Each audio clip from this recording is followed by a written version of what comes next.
여러분 혹시 기억하시나요? 불과 1, 2년 전까지만 해도 유튜브 인기 급상승 동영상을 장악했던 건 이른바 폭로 영상들이었어요.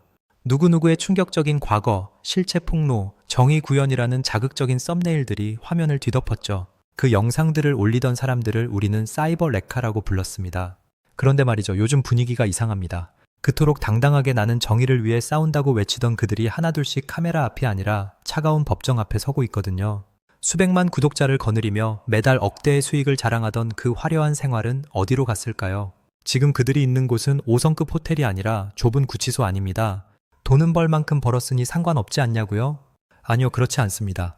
이제는 벌어들인 돈보다 더 큰 대가를 치러야 하는 시대가 왔거든요. 검찰은 조직적 악성 댓글과 공갈 협박을 범죄 집단 수준으로 다루기 시작했고, 유튜브 알고리즘은 그들의 채널을 소리소문 없이 삭제하고 있습니다. 말 그대로 혐오의 제국이 통째로 무너지고 있는 겁니다. 안녕하세요. 유튜브 생태계를 분석하고 전략을 짜는 정 박사입니다. 오늘은 조금 무거운, 하지만 우리 모두가 반드시 알아야 할 이야기를 해보려고 해요. 바로 사이버 레카와 자극적 인플루언서들의 몰락입니다. 이 영상 하나만 끝까지 보셔도 지금 유튜브 시장이 어디로 흘러가고 있는지, 왜 자극적인 콘텐츠가 더 이상 먹히지 않는지, 그리고 우리가 어떤 콘텐츠에 소중한 시간을 투자해야 하는지 완벽하게 이해하시게 될 거예요. 1시간이 넘는 긴 여정이 되겠지만 단언컨대 여러분의 가치관을 바꿔놓을 인생 영상이 될 거라고 확신합니다. 준비되셨나요? 그럼 지금 바로 시작합니다. 자, 먼저 우리가 이 현상을 이해하려면 사이버 레카라는 괴물이 어떻게 태어났는지부터 살펴봐야 합니다. 레카, 원래는 사고 현장에 가장 먼저 달려가는 견인차를 뜻하죠? 유튜브에서도 마찬가지입니다. 어떤 사건이나 사고가 터졌을 때 누구보다 빠르게 영상을 만들어 올리는 사람들을 말합니다. 처음에는 이들도 나름의 역할이 있었어요. 언론이 다루지 못하는 사각지대를 조명하거나 억울한 피해자의 목소리를 대신 내주는 스피커 역할을 하기도 했죠. 이때 사람들은 환호했습니다. 공권력이 해결하지 못한 일을 유튜버가 해냈다면서요. 이게 바로 레카들이 썼던 첫 번째 가면, 정의 구현입니다. 하지만 돈이 개입되면서 본질이 변질되기 시작합니다. 여러분, 유튜브 조회수 1회당 수익이 얼마인지 아시나요? 대략 2원에서 5원 사이라고 하죠. 그런데 레카 영상은 조회수가 기본 수백만 회씩 터집니다. 영상 하나에 수천만 원이 들어오는데 자극적이면 자극적일수록 수익은 기하급수적으로 늘어납니다. 예를 들어볼게요. 어느 날 유명 연예인 A씨의 사생활에 대한 루머가 돕니다. 평범한 이슈 유튜버라면 이런 루머가 있네요. 사실 확인이 필요합니다 정도로 끝내겠지만 독이 오른 레카는 다릅니다. 여러분, 드디어 잡았습니다. A씨의 추악한 실체, 제가 단독 입수한 녹취록과 사진, 오늘 저녁 8시에 전격 공개합니다. 구독 누르고 기다리세요. 안 보시면 후회합니다. 이런 식으로 공포와 호기심을 자극하죠. 시청자들은 와, 진짜 뭐가 있나 보다 하고 모여듭니다. 실시간 시청자 수가 10만 명을 넘어가고 후원금이 쏟아집니다. 그 순간 레카는 느낍니다. 아, 남의 인생을 망치는 게 이렇게 돈이 되는구나. 이때부터 그들은 진실에는 관심이 없어집니다. 오직 자극과 수익만을 쫓는 하이에나가 되는 거죠. 사실이 아니면 어떡하냐고요? 그들에겐 플랜 B가 있습니다. 아니면 말고 시계 사과 영상을 올리거나 아예 무시해버리는 거죠. 어차피 돈은 이미 벌었으니까요. 레카 비즈니스의 가장 큰 오해는 그들이 정의를 위해 싸운다는 믿음입니다. 하지만 그건 철저히 계산된 연기일 뿐이에요. 그들은 대중의 분노를 연료로 삼습니다. 누군가를 증오할 명분을 만들어주고 그 증오가 커질수록 자신들의 주머니가 두꺼워지는 구조죠. 하지만 여러분, 세상에 영원한 건 없습니다. 그들이 정의라는 이름으로 휘둘렀던 칼날이 이제는 자신들의 목을 겨누고 있거든요. 그 추악한 진실 중 하나가 바로 조회수 너머에 숨겨진 블랙머니입니다. 사실 레카들이 영상으로 버는 조회수 수익은 빙산의 일각에 불과해요. 진짜 무서운 돈은 카메라가 꺼진 뒤 보이지 않는 곳에서 오고 갑니다. 업계에서는 이걸 블랙머니라고 불러요. 보통 유튜버는 영상을 올려서 돈을 벌잖아요. 하지만 대형 사이버 레카들은 영상을 안 올리는 조건으로 돈을 법니다. 이게 무슨 뜻이냐고요? 특정 인플루언서나 기업의 약점을 잡은 뒤 이거 영상으로 만들면 너네 망할 텐데 조용히 넘어가고 싶으면 성의를 보여라 라고 협박하는 거예요. 이건 콘텐츠 제작이 아니라 디지털 공갈이자 구독형 협박입니다. 이들은 스스로를 정보 제보자나 공익 제보자로 포장하지만 본질은 타인의 공포를 현금으로 환전하는 환전상에 불과했던 거죠. 많은 분이 레카가 혼자서 정보를 캐고 영상을 만드는 줄 아세요. 하지만 그건 정말 순진한 생각이에요. 거대 레카들은 일종의 카르텔을 형성합니다. 레카끼리는 서로 경쟁 관계가 아니라 뒤에서 단톡방을 만들고 정보를 공유합니다. 내가 이번에 A를 칠 테니 너는 B를 맡아라. 혹은 내가 이 정보를 가지고 있으니 너희도 같이 바람을 잡아라 하는 식으로 여론을 조작하죠. 한 명이 불을 지피면 나머지가 기름을 붓는 구조예요. 그래야 타겟이 된 사람이 공포를 느껴 돈을 내놓을 확률이 높아지거든요.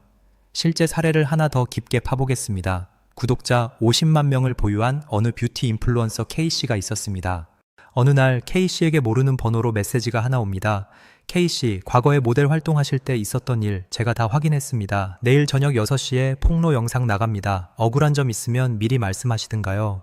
K씨는 심장이 덜컥 내려앉습니다. 사실 대단한 잘못도 아니었어요. 신인 시절 아주 사소한 오해였죠. 하지만 레카가 자극적으로 편집해서 올리면 그간 쌓아온 이미지는 순식간에 박살납니다. K씨가 연락을 취하자 레카는 아주 능숙하게 제안합니다. 제가 이거 취재하느라 쓴 비용이 꽤 되거든요. 그리고 제보자들 입막음도 해야 하고 한 5천만 원 정도면 제가 이 영상 영원히 폐기해 드릴 수 있는데 어떻게 하시겠어요? 이건 협박이 아니라 컨설팅 비용입니다. 결국 K씨는 대출까지 받아 돈을 입금합니다. 하지만 여기서 끝일까요? 아니요. 돈을 맛본 레카는 몇 달 뒤 또 다른 이유를 만들어 찾아옵니다. 한번 빨대를 꽂으면 피가 다 마를 때까지 빨아먹는 것. 이것이 그들의 생존 방식이었습니다. 이들이 어떻게 한 사람을 사회적으로 매장시키는지 그 소름 돋는 3단계 프로세스를 알려드릴게요. 첫 번째는 빌드업 단계입니다. 커뮤니티나 SNS에 익명으로 누구누구 실체 곧 터진다는 식의 글을 뿌립니다. 시청자들의 기대감을 한껏 올리고 타겟의 불안감을 조성하는 단계죠. 두 번째는 쪼기 단계입니다. 타겟에게 직접 연락해서 확인을 빙자한 협박을 시작합니다. 이때 제보자가 여럿이다, 증거가 확실하다며 상대의 판단력을 흐리게 만듭니다. 마지막 세 번째는 여론 재판입니다. 만약 돈을 주지 않거나 저항하면 교묘하게 짜깁기된 영상을 올립니다. 앞뒤 맥락은 다 자르고 자극적인 단어만 강조하죠. 시청자들은 열광하며 타겟을 공격하고 레카는 그 난장판 위에서 조회수 수익과 후원금을 쓸어 담습니다. 그런데 피해자들은 왜 당당하게 고소를 안 했을까요? 레카들의 화력이 너무 강력했기 때문이에요. 고소를 해도 결과가 나오기까지 1, 2년이 걸리는데 그 사이 레카는 매일 영상을 올려 피해자를 난도질합니다. 법보다 주먹이 가까운 상황이었던 거죠. 또한 고소했다는 사실조차 렉에게는 찔리는 게 있으니 고소했다는 식의 또 다른 콘텐츠 소재가 됐거든요. 그리고 이 수익은 대부분 차명 계좌나 코인으로 거래되어 세금을 피합니다. 탈세와 범죄의 온상이 된 거죠. 하지만 여러분, 이렇게 무서울 것 하나 없던 그들에게 거대한 재앙이 닥치기 시작했습니다. 절대로 무너지지 않을 것 같던 혐오의 성벽에 아주 큰 균열이 생겼거든요. 단순히 법적 처벌 때문일까요? 아니요. 그보다 훨씬 더 근본적인 무언가가 변하기 시작했습니다. 그들이 가장 두려워하는 것, 바로 여러분의 시선이 바뀌었기 때문인데요. 도대체 2025년 지금 레카들에게 무슨 일이 벌어지고 있는 걸까요? 자, 여러분, 지금까지 레카들이 얼마나 비열한 방식으로 돈을 벌어왔는지 그 민낯을 보셨죠? 그런데 2024년 말부터 2025년 현재 상황이 180도 바뀌었습니다. 예전에는 레카가 누군가를 공격하면 피해자가 울면서 잠적했지만 이제는 레카가 수갑을 차고 끌려가는 모습이 뉴스 헤드라인을 장식합니다. 도대체 무엇이 그들을 벼랑 끝으로 몰아넣었을까요? 그 첫 번째 이유는 바로 법의 심판이 예전과는 비교도 할 수 없을 만큼 강력해졌기 때문입니다. 그동안 레카들이 전표처럼 내밀던 방패가 하나 있었죠? 바로 표현의 자유와 국민의 알 권리입니다. 하지만 2025년의 대한민국 사법부는 이를 완전히 다르게 정의하기 시작했어요. 이제 이들의 행위는 단순한 명예훼손이 아닙니다. 다수가 공모하여 타인의 경제적 가치를 파괴하고 금품을 갈취하는 범죄단체 조직죄에 준하는 엄중한 잣대를 적용받고 있어요. 즉, 유튜버가 아니라 디지털 조폭으로 보기 시작한 거예요. 이게 왜 무서운지 아세요? 형량 자체가 비교도 안 될 정도로 높아졌거든요. 예전에는 벌금 몇백만 원 내고 말지 뭐라며 비웃었지만 이제는 징역형이 기본입니다. 게다가 징벌적 손해배상 제도까지 강화되면서 피해자가 입은 경제적 손실의 수배를 물어내야 합니다. 만약 레카 때문에 광고 계약이 끊긴 인플루언서가 있다면 그 광고비 수억 원을 레카가 사비로 토해내야 한다는 소리입니다. 실제로 최근에 있었던 사건을 하나 더 구체적으로 파헤쳐보죠. 구독자 300만 명을 보유하며 유튜브의 무법자로 군림하던 대형 레카 B씨의 사례입니다. 그는 자신을 현대판 암행어사라고 자칭하며 수많은 연예인의 사생활을 난도질했습니다. 그러던 어느 날 아침 B씨가 평소처럼 새 영상을 올리려 로그인을 시도했는데 화면에 이런 문구가 뜹니다. 이 계정은 유튜브 커뮤니티 가이드라인 위반으로 영구 정지되었습니다. 당황한 B씨는 부계정으로 접속하려 했지만 이미 그의 IP와 기기 정보는 블랙리스트에 올랐습니다. 유튜브의 괴롭힘 및 사이버 폭력 방지 정책이 대대적으로 업그레이드되면서 한번 영구 정지된 운영자는 어떠한 우회 경로로도 채널을 다시 만들 수 없게 된 거죠. 300만 구독자라는 권력, 매달 들어오던 수억 원의 수익이 단 1초 만에 증발해버린 겁니다. B씨는 결국 밀린 세금과 소송 비용을 감당하지 못해 살던 집에서 쫓겨나는 처지가 되었습니다. 여러분, 여기서 우리가 주목해야 할 건 유튜브 알고리즘의 변화입니다. 많은 분이 궁금해하세요. 유튜브는 왜 진작 안 막았어? 사실 유튜브의 AI 알고리즘도 학습 기간이 필요했거든요. 이제 2025년의 알고리즘은 훨씬 영리해졌습니다. 첫 번째 단계는 감정 분석입니다. 단순히 키워드만 보는 게 아니라 영상 내의 음성과 텍스트의 공격성을 분석합니다. 특정인을 반복적으로 지칭하며 부정적인 에너지를 쏟아내면 AI가 즉시 위험 신호를 보냅니다. 두 번째 단계는 수익 창출 중단입니다. 논란이 되는 영상에 즉시 노란 딱지를 붙이는 것을 넘어 채널 전체의 수익 창출 기능을 정지시킵니다. 혐오로는 돈을 벌 수 없다는 원칙을 시스템으로 구현한 거죠. 세 번째 단계는 노출 제한, 즉 섀도우 밴입니다. 알고리즘이 해당 영상을 유해 콘텐츠로 분류하면 검색 결과나 추천 목록에서 완전히 배제합니다.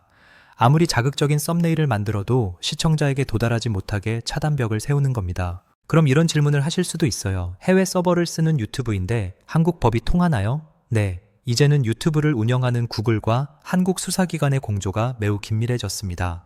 특히 공갈이나 협박 같은 강력 범죄에 대해서는 구글도 수사 자료를 적극적으로 제공합니다. 미국 회사라 안 잡힌다는 건 이제 옛말이에요. AI는 목소리 패턴과 영상 편집 스타일까지 인식합니다. 얼굴을 가려도 그가 누구인지 시스템은 알고 있어요. 디지털 지문은 지울 수 없거든요. 그런데 여러분, 법과 시스템보다 더 무서운 게 뭔지 아세요? 바로 돈줄이 마르는 겁니다. 레카들의 주 수입원은 조회수도 있지만 그들의 영상을 소비해주던 시청자들이 보냈던 광기 어린 지지였거든요. 그런데 최근 시청자들 사이에서 기이한 현상이 벌어지고 있습니다. 더 세게 때려라 라고 외치던 사람들이 갑자기 레카를 외면하기 시작한 건데요. 도대체 시청자들의 마음속에 어떤 심리적 변화가 일어난 걸까요? 왜 사람들은 이제 자극적인 폭로보다 무해한 일상에 열광하게 된 걸까요? 혹시 이런 기분 느껴본 적 없으세요? 밤늦게까지 자극적인 폭로 영상을 릴레이로 보고 났을 때 뭔가 세상이 다 썩은 것 같고 내 마음도 칙칙해지는 기분이요. 분명히 정의 구현을 받는데 잠자리에 누우면 가슴이 답답하고 불안해지는 그 느낌 말이죠. 2025년 현재 대한민국 유튜브 시청자들은 집단적으로 이 기분을 느끼기 시작했습니다. 그리고 아주 중요한 결단을 내렸죠. 나 이제 이런 거 안 봐. 이 결단이 어떻게 레카 제국을 무너뜨렸는지 하나씩 파헤쳐 봅시다. 최근 1, 2년 사이 가장 큰 트렌드 변화를 꼽으라면 단연 무해력입니다. 말 그대로 해롭지 않은 것이 가진 힘이에요. 과거의 유튜브가 더 자극적인 것, 더 충격적인 것을 찾는 도파민의 전쟁터였다면 이제는 보고 있으면 마음이 편안해지는 것, 나에게 스트레스를 주지 않는 것이 최고의 가치가 되었습니다. 레카들이 파는 상품은 분노와 혐오였는데 시장에서 평온과 위로라는 신상품이 데이트를 치면서 레카들의 재고가 쌓이기 시작한 겁니다. 흔히들 사람들은 자극적인 걸 좋아해서 레카는 절대 안 망해라고 말합니다. 하지만 이건 심리학적으로 큰 오해예요. 인간은 본능적으로 타인의 불행에 끌리는 면이 분명히 있지만 동시에 정서적 피로도라는 한계치가 있습니다. 레카 영상은 시청자의 뇌를 강한 긴장 상태로 몰아넣어요. 저 사람 나쁜 놈이야, 같이 욕해라는 메시지에 계속 노출되면 우리 뇌는 스트레스 호르몬인 코르티솔을 분비합니다. 2025년의 시청자들은 이미 현실 세계의 경제 불황이나 고용 불안에서 충분히 스트레스를 받고 있어요. 그런데 영상에서까지 누군가를 미워하고 화내야 한다면 이제 우리 뇌가 그걸 거부하기 시작한 겁니다. 나 좀 쉬고 싶어라고 말이죠. 제 채널 독자 중 한 분의 실제 사연을 들려드릴게요. 30대 직장인 A씨는 퇴근 후 레카 채널 서너 개를 돌려보는 게 유일한 낙이었대요. 세상 돌아가는 꼴 좀 보자는 핑계였죠. 하지만 어느 순간부터 성격이 예민해지고 사람들을 볼 때 저 사람도 뒤로는 구린 구석이 있겠지라며 의심부터 하게 됐답니다. 그러다 우연히 알고리즘에 뜬 할머니와 강아지가 평범하게 밥 먹는 영상을 보게 됐대요. 아무런 폭로도 화려한 편집도 없었죠. 그런데 그 영상을 보며 A씨는 눈물을 흘렸다고 합니다. 아, 내가 그동안 쓰레기통만 뒤지고 살았구나. 세상엔 이렇게 예쁘고 평온한 순간도 많은데. 그날 이후 A씨는 모든 레카 채널을 구독 취소하고 차단했습니다. 그리고 신기하게도 불면증이 사라졌대요. 이런 A씨들이 현재 수백만 명입니다. 시청자가 정화되니 오물을 파는 가게는 문을 닫을 수밖에 없는 거죠.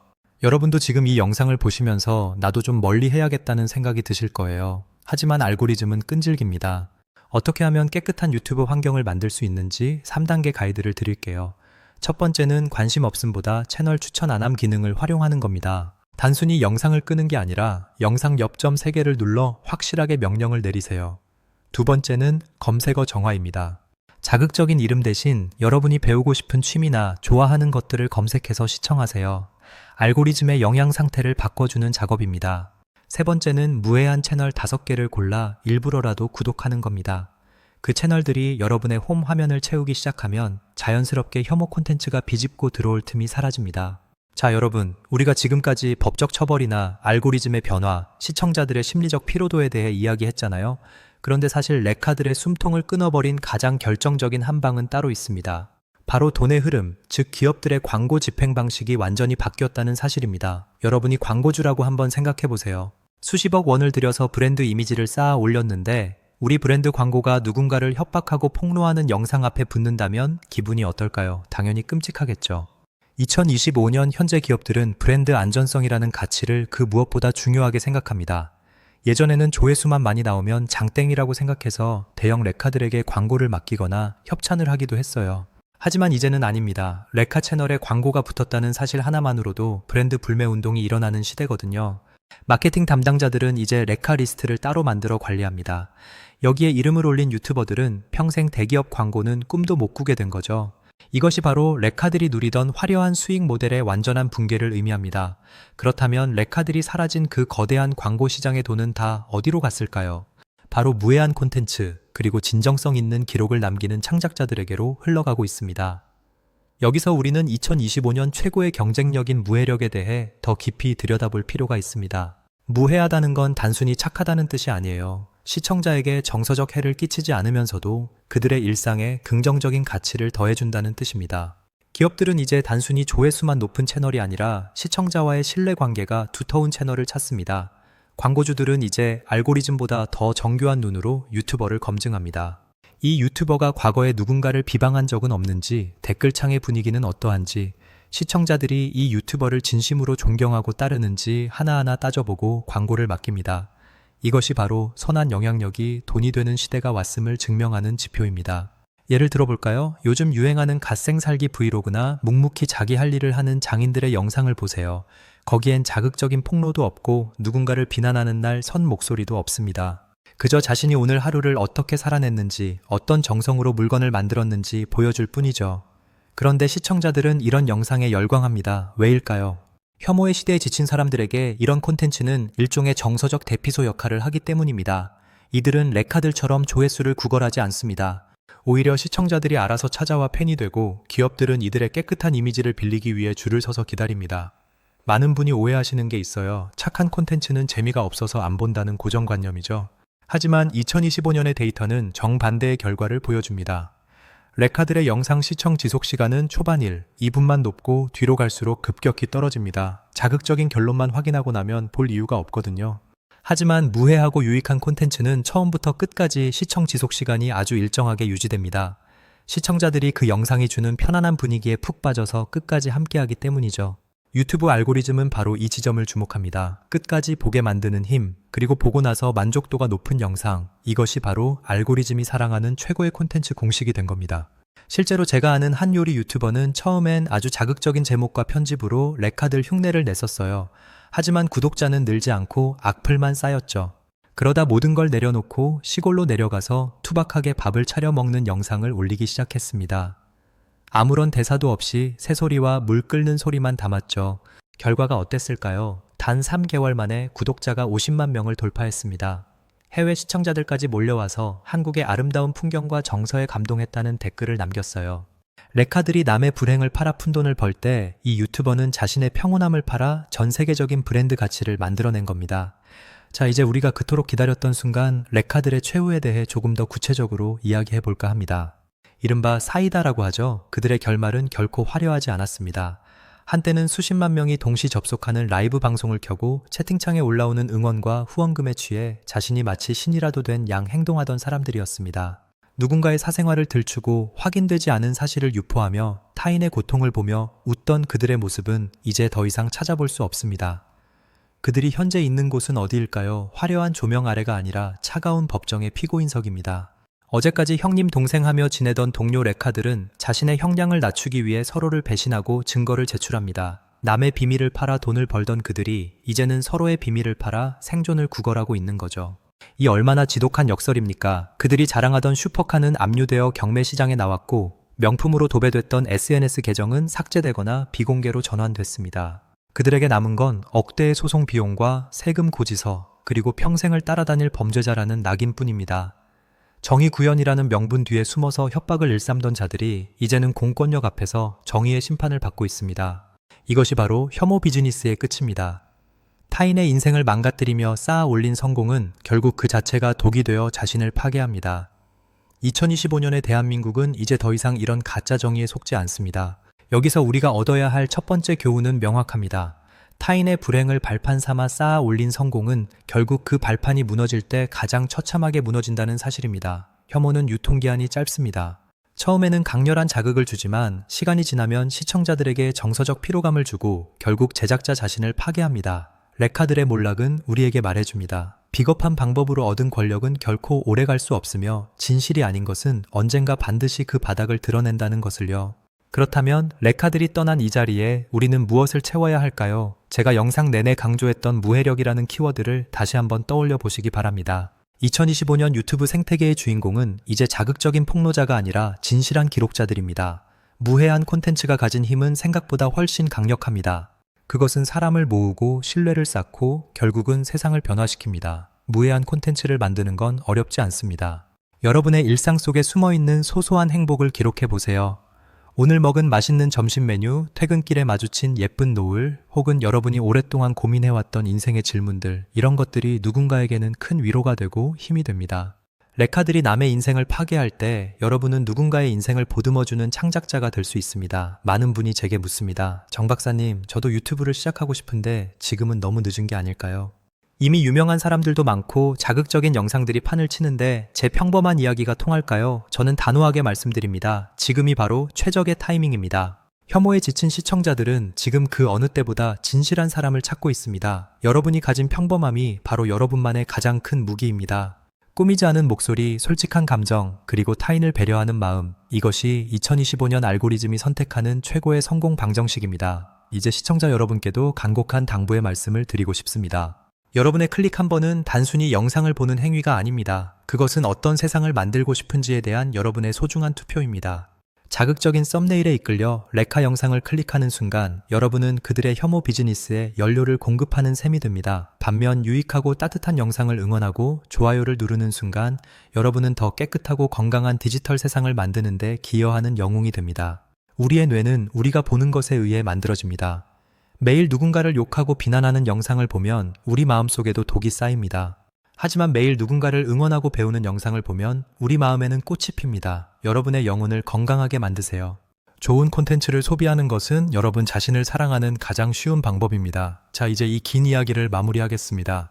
오늘 우리는 레카들의 몰락이라는 다소 자극적인 주제로 시작했지만 결국 우리가 도달한 곳은 인간의 존엄성과 선한 영향력이라는 따뜻한 결론이었습니다. 레카들의 시대는 끝났고 이제 무해한 사람들의 시대가 열렸습니다. 이 거대한 흐름에 함께 해주신 여러분께 진심으로 감사의 인사를 전합니다. 오늘 영상의 내용을 잊지 마세요. 남의 눈물로 만든 성공은 비극으로 끝나고 진심으로 만든 성공은 축복으로 남습니다. 여러분이 만드는 콘텐츠가 혹은 여러분이 시청하는 영상이 세상을 조금 더 따뜻하게 만들기를 진심으로 바랍니다. 마지막으로 여러분께 질문 하나를 던지며 마칠까 합니다. 여러분은 훗날 여러분의 이름 뒤에 어떤 수식어가 붙기를 원하시나요? 타인의 불행을 파는 사람인가요? 아니면 누군가에게 희망을 주는 사람인가요? 그 대답은 바로 오늘 여러분이 누르는 클릭 한 번에 달려 있습니다. 긴 시간 동안 정 박사와 함께 해주셔서 정말 감사합니다. 여러분의 인생이 언제나 무해하고 행복하기를, 그리고 여러분의 도전이 세상의 선한 빛이 되기를 응원하겠습니다. 저는 다음에도 여러분의 삶에 진정한 가치를 더해줄 수 있는 깊이 있는 이야기로 돌아오겠습니다. 영상이 유익했다면 구독과 좋아요로 이 선한 영향력의 파도에 동참해주세요. 여러분의 응원이 저에게는 가장 큰 힘이 됩니다. 댓글로 여러분의 생각도 많이 남겨주세요. 하나하나 소중히 읽으며 소통하겠습니다. 그럼 오늘 하루도 평온하고 가슴 벅찬 시간 되시길 바랍니다. 지금까지 유튜브 전략가 정 박사였습니다. 감사합니다. 안녕히 계세요.